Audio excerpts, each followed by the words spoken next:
Halo pemirsa, apa kabar Anda hari ini? Senang sekali saya Raden Marlias dapat kembali menemani Anda dalam sebuah program talkshow yang syarat informasi inspiratif untuk Anda dan juga keluarga. Inilah Bincang Sehati.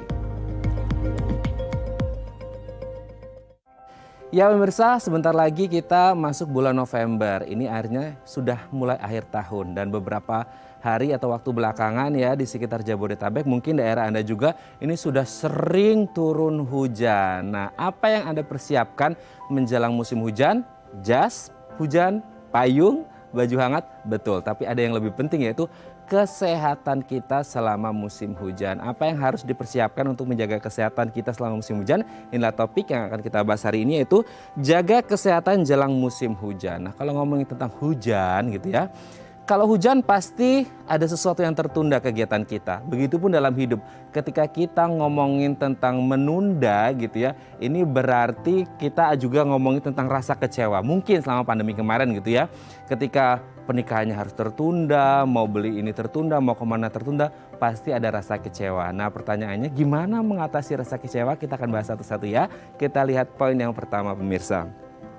Terima rasa kecewa. Nah, kalau ngomongin tentang terima rasa kecewa adalah menjadi penting bagi kita untuk acceptance dan juga denial gitu ya. Karena kalau kita ngomongin tentang penerimaan, bagaimana kita menerima yang namanya rasa kecewa itu, ini menjadi hal yang sangat berat gitu ya. Karena kalau kita ngomongin menerima, ini bukan hal yang mudah. Kita tahu denial dan acceptance. Nah, kalau kita mau move on bahasanya gitu ya, berarti satu hal yang harus kita lakukan pertama adalah menerima rasa kecewanya. Nah, setelah rasa kecewanya bisa kita terima gitu ya, baru kita bisa berpikir positif ke depannya mau seperti apa. Tapi pertanyaannya, gimana menerima rasa kecewa nanti akan kita bahas ya. Oke, kita lanjut poin yang kedua pemirsa. Evaluasi harapan yang akan dicapai. Nah, ini juga menjadi sangat penting. Kan orang berpikir gini, selalu ada yang bilang gini ya pemirsa ya. Gantunganlah cita-citamu setinggi langit. Betul, tapi kadang-kadang juga kita harus lihat kemampuan diri kita. Kira-kira untuk harapan ini, impian ini, kira-kira kita bisa nggak ya? Nah, kita juga harus mengukur gitu ya. Kira-kira apakah impian ini bisa kita capai atau tidak, sehingga ini bisa berpengaruh besar pada kita akan kecewa atau enggak gitu ya. Oke, kita lanjut poin yang selanjutnya pemirsa. Ceritakan perasaan yang dialami. Nah, ini juga menjadi sangat penting ya. Kenapa? Kalau kita lagi kecewa, lagi sedih gitu ya, penting bagi kita untuk bercerita kepada orang lain. Karena apa? Karena ada orang lain yang mau mendengarkan kita gitu ya. Berkeluh kesah, kita itu zoom politikun, makhluk sosial. Ketika kita lagi ada masalah, sesuatu yang nggak feel good gitu ya, kita boleh loh sharing sama orang untuk merilis the stressnya. Oke, kita lanjut selanjutnya pemirsa.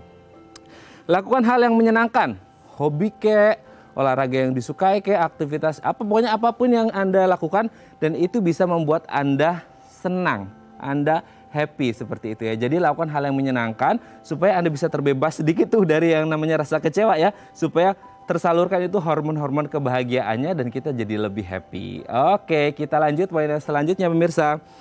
Lihat sisi positifnya. Ini juga menjadi sangat penting. Sering ada orang bilang ini, udah nggak apa-apa, pasti ada hikmahnya seperti itu ya. Nah betul, mungkin di saat ini kita masih berpikir bahwa ini adalah hal yang negatif, nggak bagus gitu ya, nggak baik. Tapi ternyata setelah dipikir-pikir lagi, oh ternyata hal ini nggak jadi karena begini seperti itu ya. Jadi selalu melihat sisi positifnya. Oke, itu tadi beberapa hal yang bisa kita lakukan untuk mengatasi rasa kecewa dan kami akan membahasnya sesaat lagi. Tetap bersama kami di Bincang Sehati.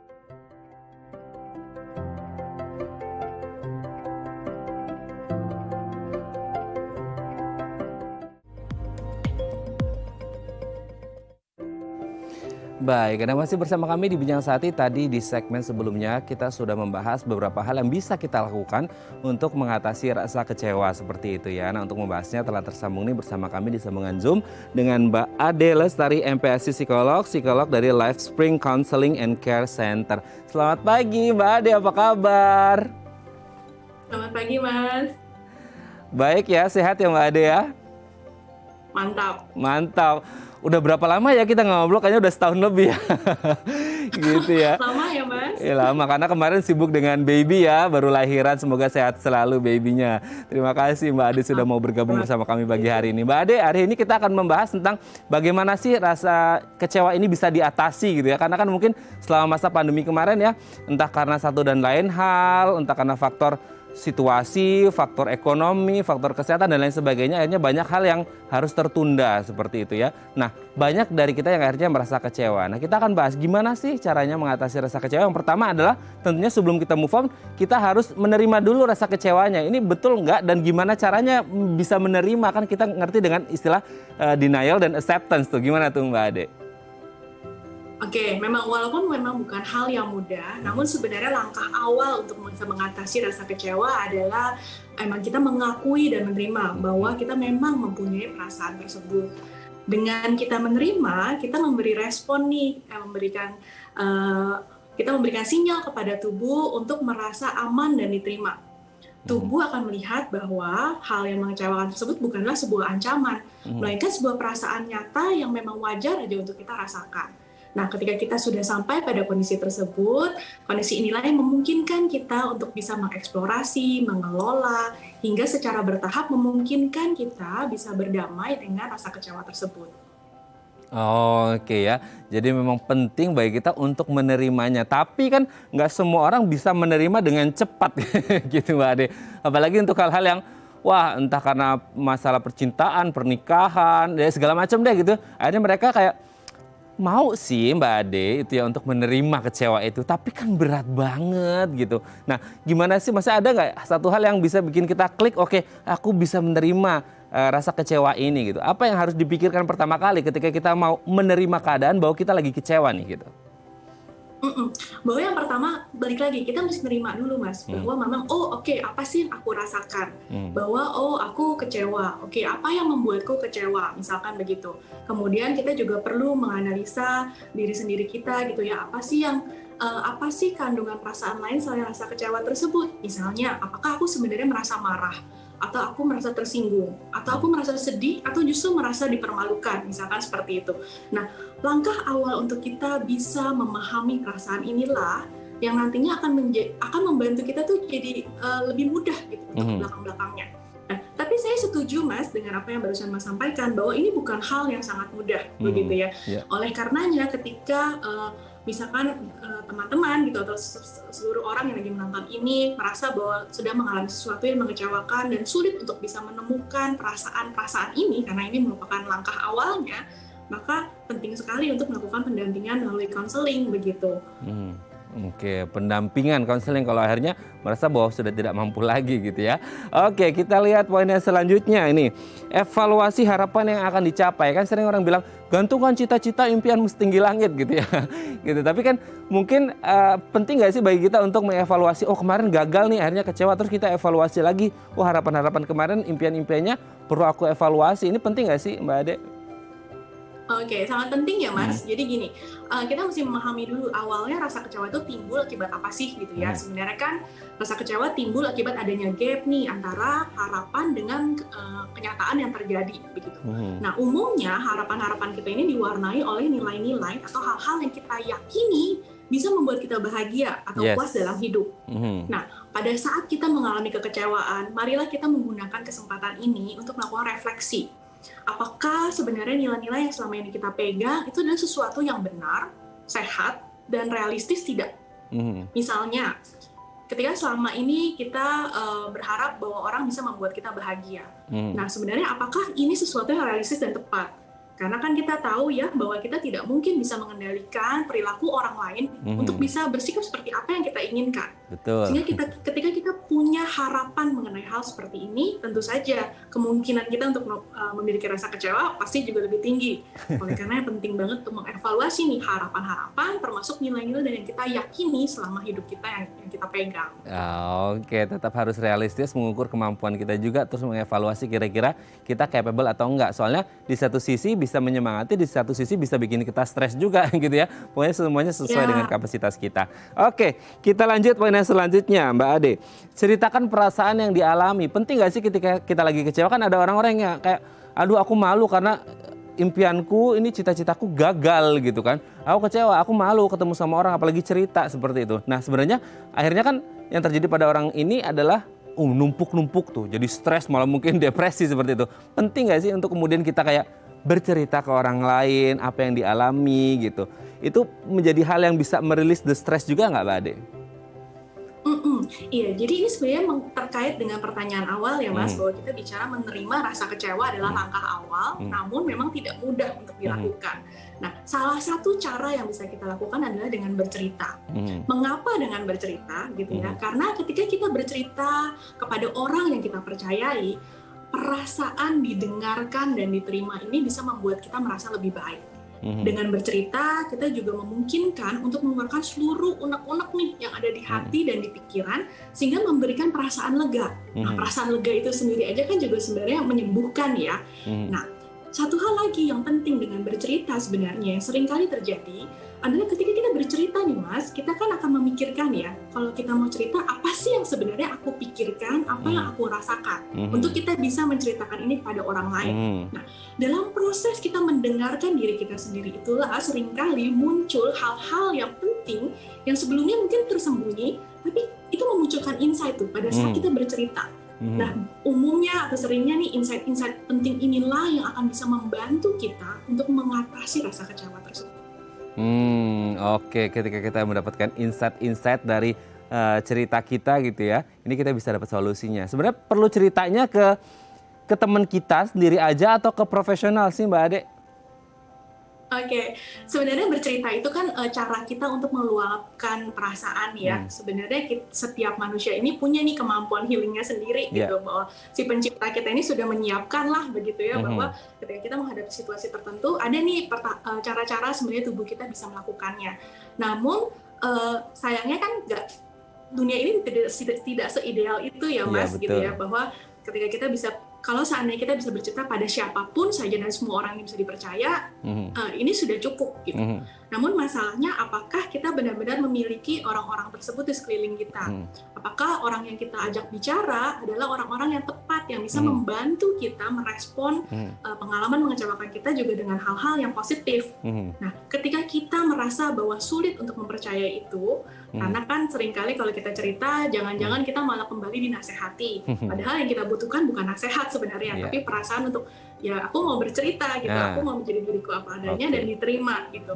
Atau ketika kita bercerita bukan dinasehati, tapi justru nanti beritanya jadi menjadi rumor yang simpang siur begitu di luar sana. Nah, ini kan juga sesuatu yang menambahkan rasa kecewa lagi begitu. Nah, ketika kita merasa bahwa memang di lingkungan terdekat kita tidak belum bisa mempercayai cerita kita, maka pada saat itulah kami menyarankan untuk melakukan pendampingan secara profesional dengan psikolog atau konselor begitu, karena di sana sudah ada kode etiknya, sudah ada kepastiannya, dan menjadi ruang detox Mas, untuk kita menjadi diri kita apa adanya tanpa adanya judgement.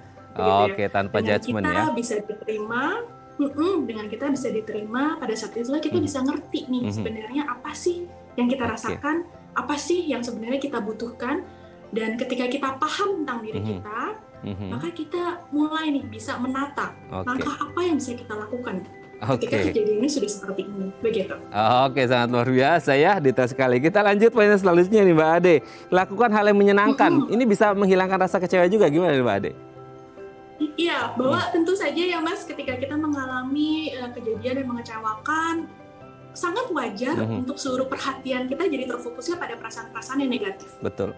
Nah, ketika kita terfokus pada perasaan yang negatif, tentu saja tubuh kita nih seluruhnya menjadi tegang, gitu ya. Nah, sangatlah baik untuk kita mencari satu kegiatan yang kita sukai atau minati untuk membantu diri kita, tubuh kita berganti fokus. Nah, ketika kita berganti fokus, harapannya kita bisa menjadi lebih rileks. Kabar baiknya, dalam kondisi rileks, kemampuan berpikir rasional kita juga semakin membaik, Mas. Nah, pada saat itulah kegiatan yang membuat kita happy bisa sangat membantu untuk melalui masa-masa berat itu. Ya, tetap happy dengan hal-hal yang kita sukai. Yang terakhir, ini yang agak berat juga nih, lihat sisi positifnya. Nah, gimana nih Mbak? Iya, kita perlu memahami satu sudut pandang, Mas, bahwa hidup itu selalu punya dua sisi, gitu ya. Kita bicara tentang hidup, kita bicara tentang keseimbangan. Setiap kejadian selalu mempunyai dua sisi, begitu. Begitu juga pada hal yang mengecewakan kita. Segala hal yang negatif pasti juga ada sisi positifnya. Maka berlatihlah untuk kita bisa melihat sisi lain dari setiap peristiwa yang mengecewakan kita. mengenali hal yang bisa dipelajari nih dari pengalaman mengecewakan juga sebenarnya membantu perkembangan pribadi kita, Mas. Karena dengan demikian kita akan melatih diri kita untuk bisa melihat, oke, apa yang bisa aku ubah atau bisa aku perbaiki pada kesempatan yang mendatang sehingga menghasilkan result yang juga berbeda, begitu. Wah, sangat luar biasa ya. Jadi memang semuanya harus dilakukan supaya rasa kecewa ini hilang dan kita kembali lagi happy, menata hidup lagi gitu ya. Baik, terima kasih Mbak Ade Lestari, MPC psikolog dari Life Spring Counseling and Care Center sudah berbagi bersama kami pagi hari ini. Sehat selalu, salam untuk Debay di rumah dan pokoknya harus tetap semangat bersama anak kesayangannya ya. Terima kasih Mbak Ade, selamat pagi. Terima kasih. Baik pemirsa, selanjutnya kita akan membahas tema kita hari ini. Bagi Anda yang memiliki pertanyaan seputar tema kita hari ini, Anda bisa menghubungi kami di nomor 021 290 3244 atau DM Instagram kami di @bincangsaati.tv. Kami akan segera kembali.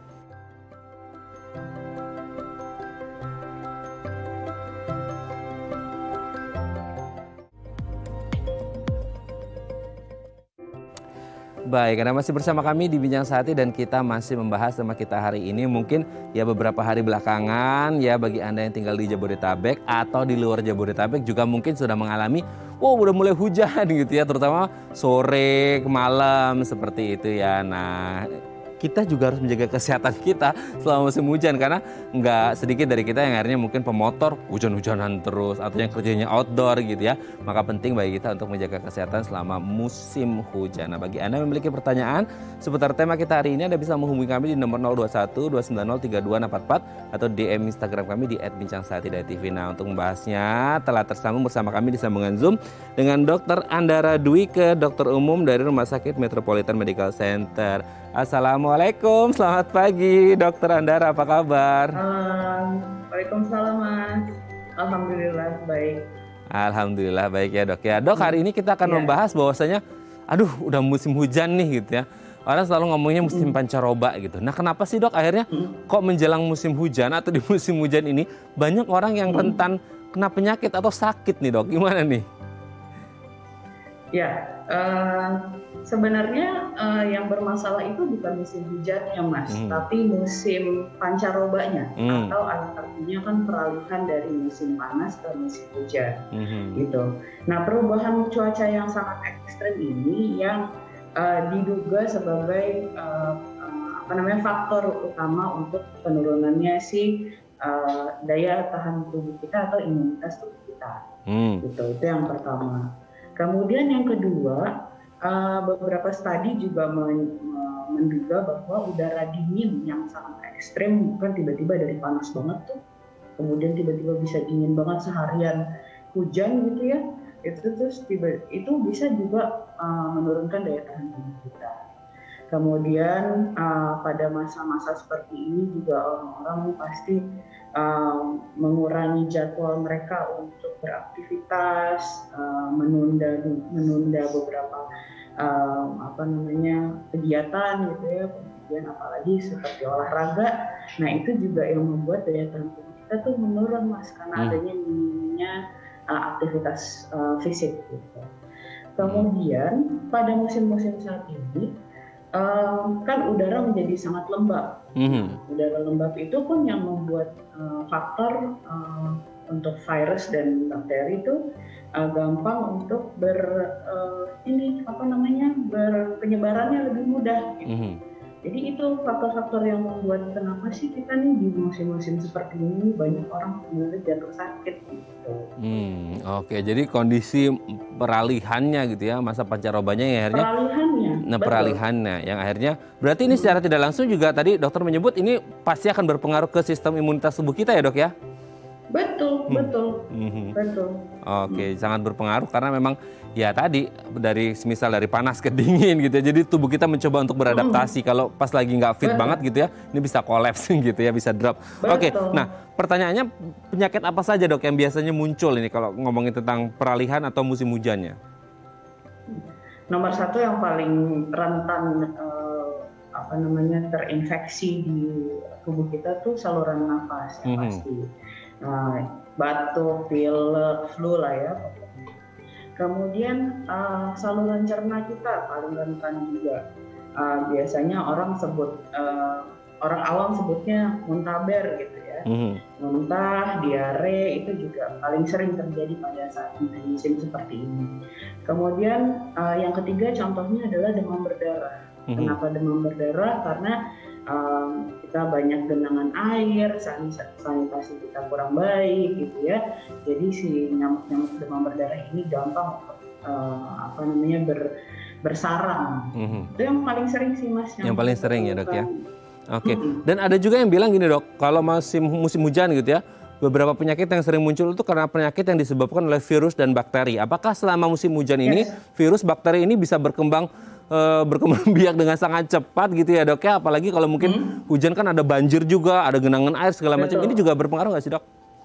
Berpengaruh, karena si virus dan bakteri ini dia paling senang di daerah-daerah yang lembab, daerah lembab, daerah yang basah gitu ya. Nah itu yang menyebabkan lebih gampang dia penyebarannya. Oke. Jadi penyebarannya semakin masif seperti itu ya. Nah kalau kita ngomongin tentang siapa nih yang berisiko gitu ya untuk lebih rentan sakit, ini sebenarnya kita ngomongin anak-anak atau usia dewasa atau bahkan lansia, atau sebenarnya semua orang juga berisiko untuk mengalami sistem imunitasnya drop jadi sakit gitu Dok?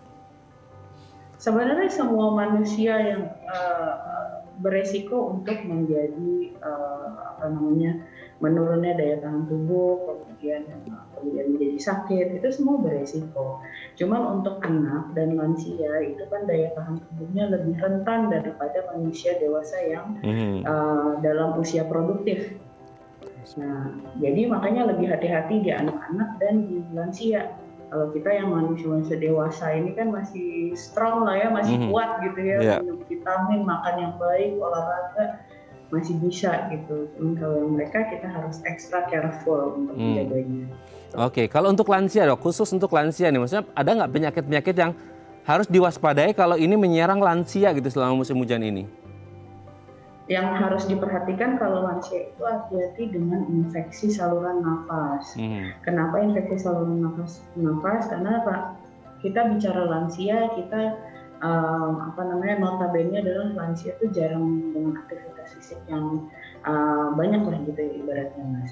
Nah kalau misalnya terkena infeksi saluran nafas atas, lansianya tidak beraktivitas fisik yang banyak, nah itu bisa memperburuk kondisi si lansia tersebut ketika terkena infeksi tersebut gitu. Oke, jadi memang harus diwaspadai untuk para lansia dan juga yang lainnya, dewasa dan juga anak-anak. Nah, selanjutnya juga kita sering dengar nih Dok, di musim hujan adalah penyakit leptospirosis. Nah, ini sebenarnya penyakit apa dan gejala-gejalanya seperti apa ini Dok? Kalau leptospirosis itu adalah penyakit yang disebabkan oleh bakteri Leptospira. Nah, Leptospira ini dia kalau kita sebutnya itu dia bakteri yang bersarang di binatang. Jadi bukan bersarang sih, jadi dia menyebarnya melalui binatang. Hampir sama dengan demam berdarah. Kalau demam berdarah dari nyamuk, kalau Leptospira ini dari lebih ke tikus, kemudian anjing, kemudian hewan ternak seperti sapi atau babi gitu. Nah, Leptospira ini kalau misalnya orang dengar tuh dia identik sama banjir.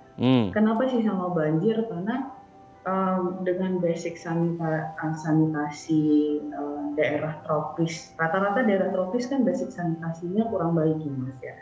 Nah itu masih banyak misalnya tikus-tikus yang berkeliaran, kemudian di daerah-daerah ternak yang kurang baik sanitasinya. Nah dari hal itu yang bisa menyebarkan si Leptospira ini lebih mudah gitu.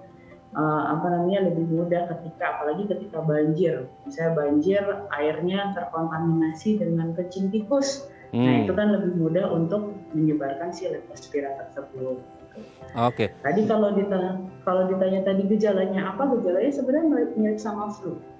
Jadi dia demam, sakit kepala, kemudian ditambah ada mual, muntah, diare. Nah, yang paling khas itu sebenarnya nyeri otot. Karena Leptospira ini lebih banyak menyerang ke daerah-daerah otot kita. Oke. Berarti ini yang harus diwaspadai banget gitu ya, salah satu penyakitnya gitu. Apalagi kalau kita lihat musim hujan kan banyak genangan air gitu. Nah, sebenarnya ini kalau misal ada satu orang mengalami ini bisa menular ke yang lain juga lewat media apa ini, Dok? Kalau human to human dia tidak menularkan. Tapi kalau misalnya dalam satu lingkungan ada satu yang terkena leptospira, kemudian mereka di lingkungan yang sama, dan maksudnya gini, kan si leptospira ini terkontak menularnya karena misalnya kita terkontaminasi sama air atau tanah yang terkena dari si urin dari si hewan-hewan yang tadi saya sebutkan, ya.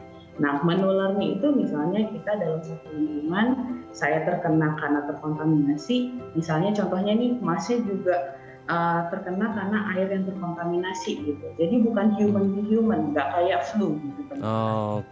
Bukan human to human ya. Nah, nanti mungkin di segmen selanjutnya, Dok, kita akan membahas sebenarnya apa yang harus dilakukan ketika orang mengalami leptospirosis ini, karena kan banyak orang bilang, kalau kena penyakit ini agak serem juga nih karena ini segala macam bisa menyebabkan kematian, katanya jadi serem kan. Nanti akan kita bahas di segmen selanjutnya ya, Dok ya. Baik pemirsa, bagi Anda yang memiliki pertanyaan seputar tema kita hari ini, Anda bisa menghubungi kami di nomor 021 290 32644 atau DM Instagram kami di @bincangsaat.tv. Kami akan segera kembali.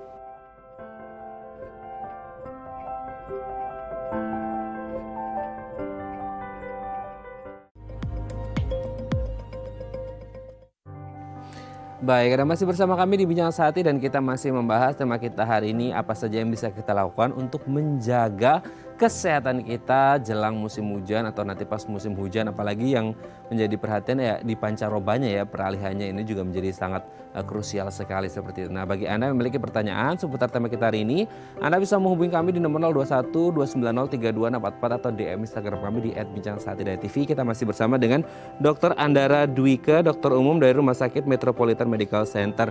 Dokter Andara, kita lanjut lagi. Tadi kepotong untuk penyakit leptospirosis gitu ya. Ini sebenarnya kalau ada anggota keluarga kita yang terkena penyakit ini ada nggak sih pertolongan pertama yang bisa dilakukan, atau cepat-cepat dia dibawa ke rumah sakit, cepat-cepat ketemu dokter untuk segera ditangani, dan kalaupun ditangani ini pengobatannya seperti apa, Dok? Kalau pertolongan pertamanya pastinya tuh harus diberikan obat-obatan simptomatik. Misalnya kalau ada demam kita berikan obat penurun demam gitu ya. Kalau ada nyeri-nyeri otot kita berikan obat anti nyeri. Tapi betul kita harus segera bertemu dengan dokter atau pokoknya dibawa ke pelayanan kesehatan terdekat. Ya. Kenapa? Karena leptospirosis ini harus kita tangani dengan menggunakan antibiotik yang tepat, gitu, nggak bisa antibiotik sembarangan. Gitu. Dengan penanganan yang tepat dan cepat itu penyembuhannya juga lebih baik dan tidak terjadinya komplikasi. Gitu. Oke, tetap harus ditangani oleh tangan yang tepat atau orang yang tepat gitu ya, Dok ya. Iya betul. Jangan sampai kemudian kita menangani sendiri malah nggak benar, nanti malah bahaya gitu ya. Nah, sebenarnya ada nggak sih, Dok, yang bisa dicegah ketika kita ngomongin penyakit leptospirosis ini sendiri? Ada yang dicegah mungkin di rumah untuk maksudnya genangan air atau jalan kan ya namanya, apalagi tinggal di Jakarta ya, Dok ya, tikus dan teman-temannya tadi yang disebutkan itu kan wah, hilir mudik seperti itu, Dok. Ya. Challenge-nya waduh, diusir satu yang datang 10 gitu kan. Itu challenge banget, gimana nih, Dok? Iya, benar. Jadi untuk pencegahannya, terutama pada saat misalnya kita terjadi adanya banjir gitu ya, kita harus menggunakan sepatu boot. Misalnya rumahnya kita memang rawan banjir gitu, tiap tahun pasti banjir, udah harus sedia sepatu boot deh itu Mas. Apalagi kalau daerah-daerah sekitar kita yang tadi saya bilang sanitasinya kurang baik. Kemudian tadi yang saya belum sampaikan adalah leptospira ini bukan serta-merta dia menular ketika kita terkena banjir gitu, nggak semudah itu. Jadi harus ada poin untuk dia bisa masuk ke dalam tubuh kita. Nah, poinnya itu adalah luka di dalam tubuh kita. Jadi kalau misalnya kita ada luka di dalam di kaki gitu ya, kan rata-rata kan kalau kena genangan air di kaki ya. Nah, kalau dia terkena dengan air yang terkontaminasi, itu akan masuk si bakteri itu ke dalam tubuh kita. Nah, salah satu pencegahannya adalah ketika kita menghadapi adanya genangan air atau banjir, ketika ada luka di dalam tubuh kita, tutup dengan plester yang anti air supaya tidak bisa masuk ke dalam tubuh. Kemudian yang sudah pasti hindari kontak dengan air yang berkontaminasi, mengkonsumsi air bersih, cuci tangan, dan jangan lupa memastikan lingkungan kita bersih. Misalnya kalau memang ada sarang tikus harus dibasmi. Kemudian ketika kita tinggalnya di daerah peternakan, daerahnya sekitarnya harus dibersihkan. Gitu sih Mas. Oke, berarti memang kitanya juga yang harus aware ya dok ya, mau nggak mau harus ada effort lebih gitu ya, seperti itu ya.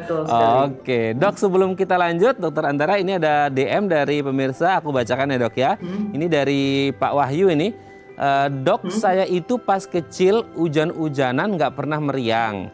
Sekarang usia 30-an kena gerimis aja kalau nggak langsung keramas seringnya jadi sakit kepala. Oh itu kenapa ya dok dan solusinya gimana? Terima kasih Pak Wahyu ya. Gimana nih dokter Andara? Mungkin kita semakin usia gitu ya, semakin kalau tadi saya bilang kan rentannya tuh di usia anak-anak dan usia lansia gitu ya. Tapi pada usia-usia produktif juga ada beberapa faktor X lainnya, misalnya istirahatnya gimana, cukup atau tidak, misalnya faktor stresnya gimana, tinggi atau tidak. Nah, faktor-faktor X yang lain itu juga dapat menurunkan daya tahan tubuh gitu. Nah, mungkin saja pada saat terkena hujan itu gitu ya, daya tahan tubuh kita juga memang lagi melemah, makanya jadi mudah terkena penyakit ketika kita terkena hujan, bisa jadi seperti itu. Gitu. Oke, berarti ada faktor eksternal yang lain yang mungkin juga harus di notice juga ya, apakah ketika pada saat gerimis-gerimisan itu lagi stres kerjaan atau stres abis putus cinta mungkin gitu ya. Bisa jadi itu. Jadi akhirnya suka begadang nggak bisa bobo, akhirnya besoknya berangkat kerja kena hujan gitu ya. Mungkin kalau waktu kecil kan nggak stres karena belum kerja dan bobonya juga lumayan lama gitu. Jadi nggak meriang kena hujan gitu ya dok ya. Oh iya. Soalnya kena hujan. Malah happy ya karena dia nyarinya malah hujan-hujanan. Kalau kita kan menghindari hujan. Ya dari faktor psikologis juga ternyata bermain di situ ya dok ya. Ada pengaruh juga ya berarti ya. Betul. Oke, jadi memang kalau ngomongin faktor psikologis juga penting banget gitu untuk ngomongin imunitas tubuh kita. Nah, semoga ini bisa menjawab pertanyaan dari Pak Wahyu ya, dan semoga sehat selalu. Asal jangan hujan-hujanan lagi ya Pak ya. Oke, terima kasih Pak Wahyu. Kita lanjut lagi dokter Andara. Dok, salah satu penyakit juga yang mungkin tadi sempat di-mention sama dokter Andara adalah demam berdarah. Nah, ini kan penyakit yang happening banget, bukan happening ya. Kalau happening kan kayak something good gitu. Maksudnya yang sering banget terjadi, prevalensinya juga lumayan tinggi banget di jelang musim hujan ataupun musim hujan. Kenapa akhirnya ini terjadi? Apakah karena genangan air tadi yang akhirnya nyamuk juga berkembang biak secara cepat atau gimana nih dok? Iya, jadi kalau demam berdarah ini dia kan hampir sama tuh kayak leptospirosis. Dia bersarangnya di tubuh nyamuk yang spesifik, nyamuknya Aedes aegypti gitu ya. Kemudian prosesnya itu adalah ketika nyamuk Aedes aegypti menggigit salah satu orang yang mempunyai virus dengue di dalam tubuhnya, kemudian dia serap, kemudian dia gigit orang yang sehat, nah itu dia akan terkena virus dengue. Kenapa kok di musim hujan ini lebih banyak dengue fever gitu ya, demam berdarah lebih banyak muncul gitu ya? Yaitu tadi yang Mas Radin bilang, karena banyaknya genangan air, udara lembab. Nah, si nyamuk-nyamuk ini suka dia bersarang di genangan air gitu. Apalagi bak-bak yang kita nggak bersihin gitu ya, dia tuh bikin telur-telur baru. Si nyamuk-nyamuk itu yang untuk dapat menggigit-gigit si orang-orang yang lain gitu dengan mudahnya gitu ya. Jadi penyebarannya lebih mudah jadinya. Penyebarannya lebih mudah karena didukung oleh lingkungan sekitar gitu ya dok ya. Bener. Oke, dok ini juga yang sering mungkin kita tahu demam berdarah sering terjadi, prevalensinya lumayan tinggi. Tapi kadang-kadang kita sebagai masyarakat umum, masyarakat awam, kita menilai bahwa ini sebenarnya demam berdarah atau tipes ya gitu, karena kok agak mirip-mirip gitu sebelum kita akhirnya periksa ya dok ya, ini kayak ini demam berdarah atau tipes nih, ini sebenarnya gimana dok? Ada bedanya dari gejalanya atau dari apanya ini dok? Jadi dua penyakit ini adalah dua hal yang berbeda. Kalau demam berdarah disebabkan karena virus dengue. Kalau tifus disebabkan oleh bakteri, gitu ya. Nah, dua hal ini kan dalam segi treatment berbeda. Kemudian dari segi keluhan atau simptom itu juga dua-duanya sebenarnya hampir mirip, tapi kalau kita cerna dengan baik itu berbeda. Contohnya, kalau demam berdarah dia demamnya lebih banyak, lebih sering sepanjang hari dan itu tinggi, gitu. Tingginya tuh bisa di atas 38, 39 gitu. Tapi kalau typhoid, tifus nih ya, demamnya itu lebih banyak di malam hari dan tidak terlalu tinggi. Jadi sumeng, kadang rasanya tuh kayak kita nggak enak badan aja di malam.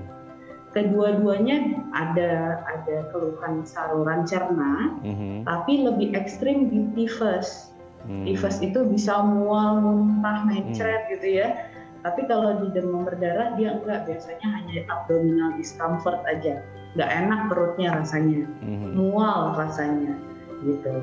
Nah, yang kalau demam berdarah yang paling dominan adalah nyeri kepala, nyeri kepala sekali. Biasanya di daerah sekitar mata dia nyeri. Kalau di tifus tidak ada, jarang maksudnya. Nah, itu dua hal yang berbeda kalau kita bisa cerna lebih dalam. Tapi kalau orang awam kan taunya saya demam nih dok, mual, muntah gitu kan. Semuanya judulnya demam. Baru di situ kita kulik lagi gimana demamnya. Gimana keluhan lainnya. Nah untuk penanganan demam berdarah sendiri seperti apa dok? Kan kita tahu ya bahwasanya mungkin selama pandemi kemarin fokus kita ke COVID. Tapi sebenarnya kalau kita lihat data orang yang mengalami DBD juga demam berdarah lumayan tinggi. Kan katanya mortality rate-nya juga lumayan tinggi juga seperti itu. Ya, yang akhirnya tidak tercover kan karena kita fokusnya ke COVID seperti itu. Nah sebenarnya penanganan yang tepat untuk DB ini seperti apa dok? Jadi sebenarnya demam berdarah ini bukan tipikal penyakit yang kalau kayak bakteri harus kita kasih antibiotik. Enggak. Yang harus kita jaga adalah dari segi rehidrasi atau cairan di dalam tubuh kita. Ya. Karena sebenarnya demam berdarah ini self-limiting disease. Jadi dia akan sembuh dengan sendirinya, tapi dengan penanganan yang tepat, dengan kontrol yang tepat. Nah, seperti kita tahu, demam berdarah ini kan dia berefek ke dalam badan kita sampai trombosit sampai turun, bisa sampai turun sekali gitu kan. Nah, efek-efek yang ada di dalam tubuh kita ini kalau kita tidak tepat pemberian cairannya atau tidak tepat waktu untuk pemberian obat-obatannya, nah itu yang bisa berefek menjadi mortality rate-nya menjadi lebih tinggi, angka kematiannya tinggi. Gitu. Jadi penanganannya adalah ketika kita mulai demam, lebih baik kita cek dulu ke dokter, memang benar ini demam berdarah atau tidak. Nah di situ nanti dokter akan kontrol. Biasanya kan masa kritisnya demam berdarah ini di hari ke-4 sampai hari ke-7 gitu. Nah di situ tuh dari hari ke-4 sampai ke-7 tuh dia akan trombosit bisa drop, bisa sampai ribuan gitu, yang tadinya harusnya normalnya puluhan ribu. Nah, begitu kita hari pertama sampai hari ketiga dikontrol sama dokter gitu ya, dengan pemberian obat-obatan simptomatik, nah baru di situ nih di hari keempat sampai hari ketujuh itu harus kontrol ketat karena masa kritis. Kalau di rumah sakit tuh pasti kita tiap 2 kali sehari tuh bisa cek lab tuh, bisa lihat tuh angka trombositnya turunnya sampai berapa. Nah, penanganan seperti itu yang harus tepat waktu lah gitu. Oke ya. Oke, itu tadi sudah dijelaskan oleh Dokter Andara ya, bagaimana kemudian apa sih yang akhirnya menyebabkan musim pancaroba, peralihan dan musim hujan ini kita berisiko atau terkena penyakit seperti itu. Apa saja penyakitnya, gimana cara menanganinya. Nah nanti mungkin di segmen terakhir ya Dokter Andra, kita akan membahas nih tips-tips apa saja yang bisa kita lakukan supaya kesehatan kita tetap fit selama musim hujan atau masa peralihan. Nanti akan kita bahas di segmen selanjutnya ya dok ya. Baik pemirsa, bagi Anda yang memiliki pertanyaan seputar tema kita hari ini, Anda bisa menghubungi kami di nomor 021 290 3244 atau DM Instagram kami di @bincangsehat.tv. Kami akan segera kembali.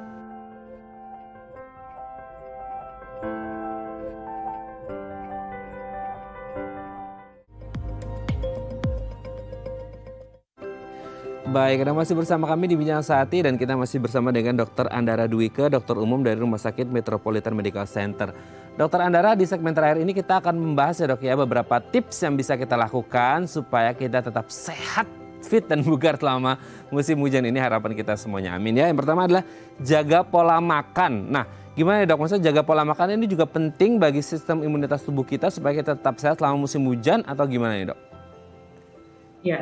Jaga pola makan tuh maksudnya makan yang seimbang. Kalau dulu waktu kita SD kan kita diajarinnya 4 sehat 5 sempurna ya Mas ya. Betul. Jadi memang pola makan yang seimbang ya. Karbohidratnya cukup, proteinnya cukup, kemudian sayur-sayurannya juga untuk seratnya juga cukup gitu. Perbanyak minum air putih, kemudian buah-buahan. Nah, itu yang perlu kita jaga, hindari makanan yang terlalu banyak minyak. Nah, karena itu dapat beresiko untuk jadi radang tenggorokan gitu ya. Kemudian ya itu sih yang paling penting gitu yang perlu kita jaga. Oke, yang menjadi challenge juga adalah ketika musim hujan itu kan rasa nafsu makan kita semakin meninggi karena dingin-dingin. Nah akhirnya banyak yang akhirnya dari kita itu pesan makanan seperti junk food tadi ya dokter sebutkan gitu. Itu kan nggak sehat banget. Dan ada juga teman-teman kita di luar sana yang akhirnya mereka tuh nggak suka makan buah atau sayur gitu dan beberapa sumber gizi yang lain. Nah akhirnya diakali dengan konsumsi multivitamin atau vitamin ini sebenarnya bisa menjadi substitusi nggak sih dok? Atau tetap harus diimbangi makanan yang sehat juga gitu dok? Jadi sebenarnya ya Mas, vitamin itu boleh dikonsumsi, tapi kenapa kita harus mengkonsumsi sesuatu yang dibuat kalau ternyata sesuatu yang natural sudah ada, lebih mudah didapatkan gitu dan udah lengkap banget gitu sesuatu yang natural gitu. Jadi tetap utamanya adalah dari makanan. Gitu. Tapi kalau misalnya memang tidak cukup gitu dengan makanan, boleh kita substitusi dengan vitamin. Oke ya, tetap makanan dulu, vitamin boleh. Oke, yang selanjutnya berolahraga. Penting berolahraga ini dok, gimana nih? Iya, aktivitas fisik itu cukup penting dalam menjaga daya tahan tubuh kita. Kenapa? Karena ada banyak hormon-hormon yang keluar ketika kita beraktivitas fisik, dan hormon-hormon itu juga bantu untuk menjaga daya tahan tubuh kita. Jadi cukup penting. Kalau kita nggak bisa beraktivitas fisik di luar, ya beraktivitas fisik di rumah. Sekarang kan udah banyak tuh Mas di platform-platform kan ya. Untuk olahraga gitu, jadi bisa jadi salah satu alternatif. Oke, penting ya dok ya, gitu. Jangan malas-malasan ya, mentang-mentang sekarang lagi banyak rebahan di rumah ya. Oke, selanjutnya dok, cukup tidur dan pastikan istirahat atau tidurnya berkualitas. Ini juga tadi sempat dibahas ya ketika ada DM Instagram bahwa tidur berkualitas ini juga pengaruh ke imunitas tubuh, gimana nih dok? Oke. Jadi tidur berkualitas itu bukan dari waktunya, tapi dari bagaimana kita berquality tidur lah gitu ya. Quality tidurnya nyenyak gitu ya, terus kemudian paginya kita menjadi fresh gitu. Nah, kemudian waktu sih sebenarnya paling baik tuh 7 sampai 8 jam. Tapi ya kalau misalnya kita nggak bisa sampai 7 sampai 8 jam ya jangan dipaksain, tapi yang penting kualitasnya baik gitu ya. Kemudian kenapa tidur itu dapat menaikkan daya tahan tubuh? Karena pada saat kita beristirahat atau pada malam hari, itu yang tadi saya bilang ada beberapa hormon yang terproduksi yang dapat membantu kita juga menjaga daya tahan tubuh kita. Oke, jadi penting itu, untuk penting betul, tidur ya.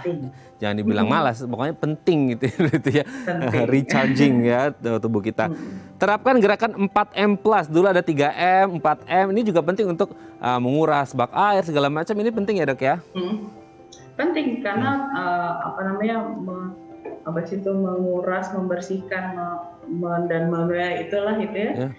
Itu penting untuk supaya menjaga sanitasi di daerah daerah tempat tinggal kita, supaya jangan sampai ada yang jangan sampai ada yang bersarang di situ si nyamuk-nyamuknya. Kemudian yang tadi saya bilang tentang leptospirosis juga jangan sampai ada tikus yang buang air kecil di situ gitu. Jadi itu penting juga harus kita lakukan. Penting sekali ya. Peduli lingkungan, peduli kesehatan. Yang terakhir Dok, vaksin flu ini juga penting nggak nih Dok, vaksin flu? Ya, betul. Jadi kalau untuk vaksin flu, kenapa penting? Karena supaya dapat mencegah, bukannya tidak kena sama sekali ya Mas ya, tapi bisa mencegah untuk memburuknya ketika kita terkena flu gitu. Jadi paling tidak ada antibodi di dalam badan kita yang dapat membantu ketika kita terkena si flu tersebut. Gitu. Oke, idealnya setahun berapa kali vaksin flu sih Dok? Sekali.